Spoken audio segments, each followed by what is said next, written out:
Hi friends, welcome to honey GS classes. మనం ఈరోజు క్లాస్లో భాగంగా డిసెంబర్ 30 అండ్ 31 సంబంధించిన కరెంట్ అఫైర్స్ చూస్తాం.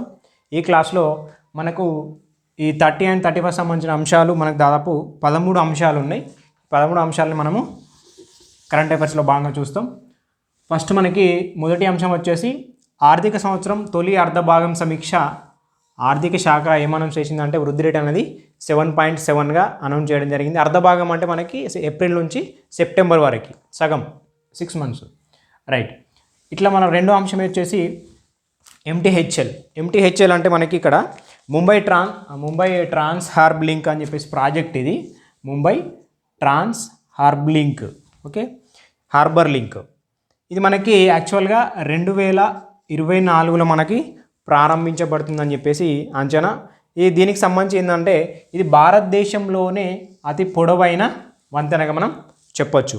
అదేవిధంగా మనకి దీని పొడవు ఏంటంటే ఎంటీహెచ్ఎల్ సంబంధించిన పొడవు వచ్చేసి 21.8 km అంటే 21.8 కిలోమీటర్ల పొడవు అనేది ఉంది. దీంట్లో మళ్ళీ సముద్రం మీద చూసుకుంటేనేమో మనకి 16.50 km, అదేవిధంగా భూమి మీద చూసుకుంటేనేమో 5.5 km అనేది ఉండడం జరిగింది. ఇది మనకి టోటల్గా దీని లెంత్ అనేది, రైట్. అదేవిధంగా ఇది ముంబైని అదేవిధంగా నవీ ముంబైని కలుపుతుంది. నవీ ముంబై అండ్ ముంబై అంటే కొత్త ముంబై అనేవి, రైట్. ఇది మనకి ఎప్పుడు శంకుస్థాపన చేయబడిందంటే 2016లో మనకి శంకుస్థాపన అనేది చేయడం జరిగింది. ఇది మనకి జపాన్ సంస్థ మనకి దీనికి జపాన్ సంస్థ 85% నిధులు అనేది అందించడం జరుగుతుంది ఈ ఎంటీహెచ్ఎల్కి, Mumbai trans harbour link project. ఇది దీన్ని ఏమన్నారంటే అటల్ బిహారీ వాజ్పేయి సేవరీ, అటల్ బిహారీ వాజ్పేయి సేవరీ అండ్ నవసేన అటల్ సేతు,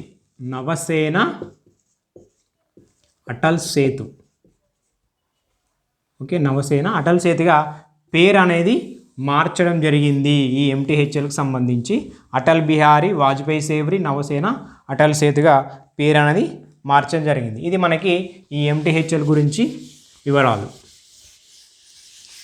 నెక్స్ట్ మనకు మహర్షి వాల్మీకి విమానాశ్రయం అనేది మనకు అయోధ్యలో నరేంద్ర మోడీ ప్రారంభించడం జరిగింది. మహర్షి వాల్మీకి విమానాశ్రయం ఎక్కడ అంటే అయోధ్యలో మనకి మోడీ ప్రారంభించడం జరిగింది. మనకు వాల్మీకి అంటే తెలుసు, మనకి సంస్కృతంలో ఆధునిక కవి అని చెప్పేసి చెప్పుకుంటాం. ఇతను మనకి రామాయణం రాస్తాడు, ఓకే, తెలుసు మనకు, రైట్. ఆదికవి వాల్మీకి, రైట్. నెక్స్ట్ 4వ అంశం వచ్చేసి 50 years పెన్షన్. అయితే ఇక్కడ జార్ఖండ్ గవర్నమెంట్ ఏం చేసిందంటే మనకి 60 years అనేది ఈ ఏజ్ ఉండే ఏజ్ లిమిట్ పెన్షన్కి, దాన్ని 50 yearsగా తగ్గించడం జరిగింది జార్ఖండ్ గవర్నమెంట్, రైట్. ఇది నెక్స్ట్ అంశం, ఓకే. అదేవిధంగా మనకి 5వ అంశం వచ్చేసి ఐఎస్ఎస్ రష్యా 2025 గడువు అని చెప్పేసి మనకి ఇక్కడ ఏం చెప్తుందంటే మనకి ఇంటర్నేషనల్ స్పేస్ స్టేషన్ తమ సహకారంను 2025 వరకు కొనసాగిస్తామని రష్యా ప్రకటించింది. ఏంది 2025 వరకు ISS international space station ISS. అయితే ఈ ఐఎస్ఎస్ గురించి చూస్తే అయితే ఈ రష్యా అనేది ఏమని చేసిందంటే 2025 వరకు మా సహకారం అనేది అందిస్తామని చెప్పేసి చెప్పడం జరిగింది. ఈ ఐఎస్ఎస్ గురించి చూస్తే మనకి ఇది ఫస్ట్ మనకి 1998లో మనకి ఇది స్టార్ట్ చేయడం జరిగింది. మనకి దీని ఎత్తు ఏంటంటే 400 కిలోమీటర్ల ఎత్తు అనేది ఉంటుంది. అదేవిధంగా మనకి దీన్ని నాసా, అదేవిధంగా యూరోపియన్ స్పేస్ స్టేషన్, అదేవిధంగా రోస్కోమ్ ఇది రష్యాకు సంబంధించి, అదేవిధంగా జావా,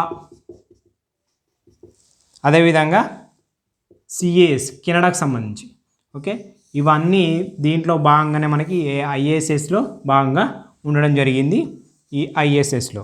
అదేవిధంగా దీన్ని వెయిట్ ఎంత అంటే 400 tons, ఓకే, 400 tons దీని వెయిట్.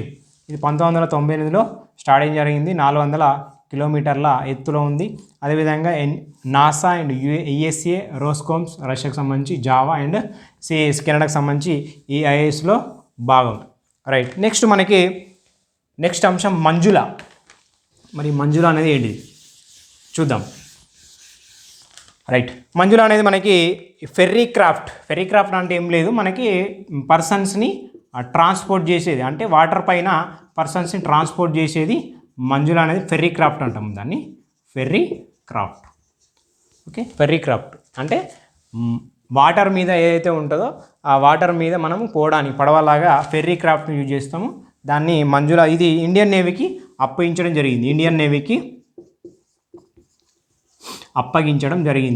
నేవీకి గుర్తుపెట్టుకోవాలి. మంజుల అనేది ఏంటిదంటే ఫెర్రీ క్రాఫ్ట్ అంటే ఏం లేదు, మన పర్సన్స్ని ట్రాన్స్పోర్ట్ చేసేది వాటర్ పైన, దాన్ని ఫెర్రీ క్రాఫ్ట్ అంటాం. ఇది ఇండియన్ నేవీకి అనేది అప్పగించడం జరిగింది. రైట్. నెక్స్ట్ ఇక్కడ ఇంకొక అంశం ఏంటంటే మనకి నేవీ అధికారులకి కొత్త బ్యాడ్జీలు, అంటే భారత నౌకాదళం అడ్మిరల్ స్థాయి అధికారుల కోసం మనకి ఏం చేశారంటే ఛత్రపతి శివాజీ స్ఫూర్తితో కొత్త బ్యాడ్జీలు అని చెప్పేసి ఇవ్వడం జరిగింది. ఛత్రపతి శివాజీ స్ఫూర్తితో కొత్త బ్యాడ్జీలు. ఆ బ్యాడ్జీ ఎట్లా ఉన్నదంటే మనకి ఈ విధంగా ఉండి, దీన్ని చూస్తాం ఇక్కడ అష్టభుజి ఆకారం అనేది మనకి ఉంటుంది, దీని కింద ఖడ్గం ఉంటుంది. దానికి సంబంధించి బ్యాడ్జీలపై ఎరుపు రంగులో అష్టభుజ ఆకారంలో చిహ్నం అనేది ఉంది ఇక్కడ. రైట్. దాని తర్వాత ఇది శివాజీ రాజముద్ర నుంచి తీసుకోవడం జరిగింది ఈ అష్టభుజ ఆకారాన్ని. అదేవిధంగా అష్టభుజ ఆకారం మీద నౌకాదళ చిహ్నంలో కూడిన ఒక బంగారు గుండి. ఇది బంగారు గుండి అనేది ఏం చెప్తారంటే బానిసత్వ మనస్తత్వం అనేది బదిలించుకోవాలని చెప్పేసి ఒక కాన్సెప్ట్ స్ఫూర్తిగా మనం. అదేవిధంగా అష్టభుజ ఆకారం కింద ఖడ్గం అండ్ టెలిస్కోప్, ఖడ్గం ఉంటుంది, అదేవిధంగా టెలిస్కోప్. ఈ ఖడ్గం ఏం చెప్తుందంటే యుద్ధంలో ఆధిపత్యాన్ని, అదే టెలిస్కోప్ ఏంటంటే దూరదృష్టికి. ఇట్లా ఒక చిహ్నం అనేది ఈ సింబాలిక్గా ఏ అంశాలను చెప్తుంది అనేది చూసుకోవాలి. బంగారు గుండి, అదేవిధంగా అష్టభుజాకారం, ఖడ్గము, టెలిస్కోప్. ఛత్రపతి శివాజీ స్ఫూర్తితో మనకి ఈ బ్యాడ్జ్ అనేది తయారు చేయడం జరిగింది. మనకి భారత నౌకాదళ అడ్మిరల్ స్థాయి అధికారులకి కొత్త బ్యాడ్జీలు అనేది డిస్ట్రిబ్యూట్ చేయడం జరుగుతుంది. రైట్. నెక్స్ట్ మనకి సియోరా వ్యాలీ నేషనల్ పార్క్ మనకు సంబంధించి ఇది వెస్ట్ బెంగాల్లో ఉంది, మనకి వెస్ట్ బెంగాల్లో ఉంది. దీని ఎత్తు వచ్చేసి 10,509 అడుగులు, 10,509 అడుగులు. అదేవిధంగా ఇక్కడ ఏం చేశారంటే రాయల్ బెంగాల్ టైగర్ని ఉన్నాయని చెప్పేసి గుర్తించడం జరిగింది. ఓకే, ఎక్కడ అంటే సియోరా వ్యాలీ నేషనల్ పార్క్ ఎక్కడ ఉంది అంటే పశ్చిమ బెంగాల్లో ఉంది. అక్కడ రాయల్ బెంగాల్ టైగర్లని ఉన్నాయని చెప్పేసి ఉనికిని గుర్తించడం జరిగింది. ఇది ఎక్కడ ఉంది అంటే పశ్చిమ బెంగాల్. దీని ఎత్తు ఏంటంటే 10,509 అడుగులు. రైట్. నెక్స్ట్ 9వ అంశం వచ్చేసి మనకి అర్జెంటీనాతో భారత్ లిథియం ఒప్పందం. భారత్ అనేది మనకి ఖనిజ్ బిదేశ్ ఇండియా లిమిటెడ్, కబీల్ అంటాం, ఖనిజ్ బిదేశ్ ఇండియా లిమిటెడ్ అనేది మనకి ప్లస్. అదేవిధంగా అర్జెంటీనాకు సంబంధించింది అయితే క్యామ్యన్, ఇదేమో ఇండియా సంస్థ, ఇదేమో అర్జెంటీనా సంస్థ ఒప్పందం చేసుకున్నాయి. ఏ విధంగా అంటే 5 లిథియం బ్లాకుల కొనుగోలు మరియు అభివృద్ధి కోసం, 5 లిథియం బ్లాకులు అండ్ కొనుగోలు అభివృద్ధి కోసం మనకి ఒప్పందం చేసుకోవడం జరిగింది అర్జెంటీనా ప్లస్ భారత్. ఓకే, మనకు చూస్తే ఆ లిథియంలో భాగంగా మనకు చిలీ అనేది, తర్వాత ఆస్ట్రేలియా, తర్వాత ఇండియా, తర్వాత అర్జెంటీనా, తర్వాత చైనా అనేది ఇట్లా మనకి టాప్లో ఉండడం జరిగింది లిథియంకి సంబంధించి. మనకి ఇండియాకి సంబంధించి ఎక్కడ అంటే రియాసిన్ డిస్టిక్, జమ్మూ కాశ్మీర్లో మనం ఆల్రెడీ లాస్ట్ ఇయర్ కరెంట్ అఫైర్స్లో భాగంగా దీన్ని చదువుకున్నాం. రైట్. ఇది మనకి అర్జెంటీనా భారత్ లిథియం ఒప్పందానికి సంబంధించి. Next BRICS. అయితే మనకి ఈ జనవరి 2024 నుంచి మనకు ఒకటి ఏంటంటే అర్జెంటీనా, ఓకే, నెక్స్ట్ ఇథియోపియా, అదేవిధంగా మనకి Iran, Egypt, Saudi Arabia, next మనకు యుఏఈ. ఇవి మనకు బ్రిక్స్లో సభ్యత్వం పొందినాయి. అవి ఇంప్లిమెంట్ ఎప్పటి నుంచి అంటే జనవరి 1, 2024 నుంచి ఇంప్లిమెంట్ కావాల్సి ఉంది. బట్ ఏంటంటే ఇక్కడ ఈ అర్జెంటీనా అనేది ఆ సభ్యత్వం నుంచి మేము తప్పుకుంటున్నాం అని చెప్పేసి చెప్పడం జరిగింది. జేవియర్ మిలీ, ఈ అర్జెంటీనా అధ్యక్షుడు ఎవరంటే జేవియర్ మిలీ తిరస్కరణ తెలపడం జరిగింది. రైట్, ఇవి మనం గుర్తుపెట్టుకోవాలి. బ్రిక్స్లో సంబంధించిన ఇయర్ మనకి కొత్త సభ్య దేశాలు అనేది యాడ్ అవుతున్నాయి. దాంట్లో భాగంగా అర్జెంటీనా అనేది తిరస్కరణ తెలపడం జరిగింది. రైట్, అది గుర్తుపెట్టుకోవాలి. జేవియర్ మిలీ అని అధ్యక్షుడు దానికి సంబంధించి. నెక్స్ట్ రాబిన్ మిన్స్ అన్నట్టయినా ఈయన ఎవరు అంటే ఐపీఎల్ సంబంధించిన మొదటి ఆదివాసీ, అదేవిధంగా మొదటి స్వదేశీ భారతీయుడు కూడా. రైట్, మొదటి ఆదివాసీ స్వదేశీ భారతీయుడు ఎవరంటే రాబిన్ మిన్స్. మొదటి ఐపీఎల్లోకి ప్రవేశించిన మొదటి ఆదివాసీ స్వదేశీ భారతీయుడు.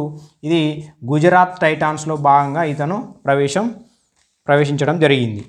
రైట్, నెక్స్ట్ మనకి ఇంకొక అంశం ఏంటంటే మనకి తెలంగాణ ఏజీగా అడ్వకేట్ జనరల్గా మనకి సుదర్శన్ రెడ్డి నియామకం జరిగింది.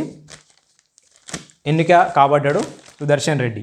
నెక్స్ట్ టీ రైడ్ అంటే ఏంటంటే మనకి ఏదైతే ఈ టీ హబ్ ఉంది కదా మనకు తెలంగాణకు సంబంధించి, ఈ టీ హబ్లో ఒక స్టార్టప్, ఇది టీ రైడ్ అనేది ఒక స్టార్టప్ టీ హబ్లో భాగంగా. అయితే ఇది ఏం చేస్తుంది అంటే మనకు రోడ్ల మీద గుంతలు కానీ లేకుంటే ఏదైనా వస్తువులు ఉన్నప్పుడు ఒక హెచ్చరిక చేస్తుంది డ్రైవర్లకి. ఓకే, అదొక కృత్రిమ మేధతో చేస్తుంది అనమాట. అట్లా చేయడం ద్వారా, ఒక హెచ్చరిక చేయడం ద్వారా ఆ డ్రైవర్ అలర్ట్ అయ్యే అవకాశం ఉంటుంది. ఇది టీ రైడ్కి సంబంధించి. ఒక టీ హబ్లో భాగంగా అనేది మనకు అదొక స్టార్టప్ కంపెనీ. దీన్ని ఏ విధంగా అంటే రోడ్ మీద వెళ్ళేటప్పుడు కృత్రిమ మేధతోనే అది ఇక్కడ గుంతలు ఉన్నాయి, వస్తువులు అని చెప్పేసి ఐడెంటిఫై చేస్తే డ్రైవర్ అనేది అలర్ట్ అయిపోయి అక్కడ మళ్ళీ జాగ్రత్త పడే అవకాశం ఉంటుంది. ఓకే, ఇది మనకి 2023 డిసెంబర్ 31 సంబంధించిన కరెంట్ అఫైర్స్. ఓకే, ఈరోజు లాస్ట్ 31 23కి సంబంధించిన లాస్ట్ డే కాబట్టి ఆ లాస్ట్ డే కరెంట్ అఫైర్స్ నేను చేయడం జరిగింది. రైట్, నెక్స్ట్ మనకి ఫర్దర్గా January 1 నుంచి మనకి కరెంట్ అఫైర్స్ అనేది సారు చేస్తారు. Okay, thank you.